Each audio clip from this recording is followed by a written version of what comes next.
The story of Gideon, the warrior chosen by God. Long ago, the people of Israel were suffering under the power of the Midianites. They had turned away from God, and their enemies destroyed their crops and took everything they had. In the midst of fear and hunger, there was a man named Gideon, hiding while he threshed wheat.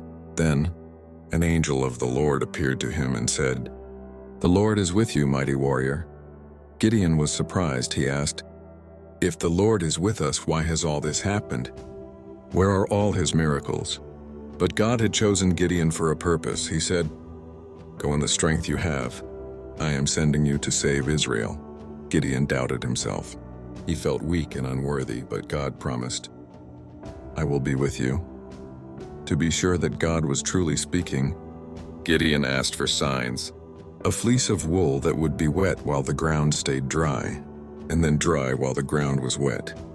God answered both signs, proving his power and presence. With courage renewed, Gideon gathered an army, but God said, "You have too many men. I want Israel to know that victory comes from me, not from numbers." So Gideon's army was reduced from 32,000 to only 300 men, armed with trumpets, torches, and faith. That night, they surrounded the Midianite camp.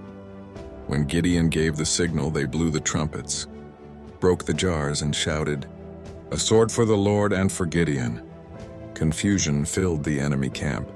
The Midianites turned on each other and fled. With God's help, Israel won a great victory without lifting a sword. The story of Gideon, a reminder that with faith, nothing is impossible with God. Gideon's faith turned weakness into strength and fear into courage.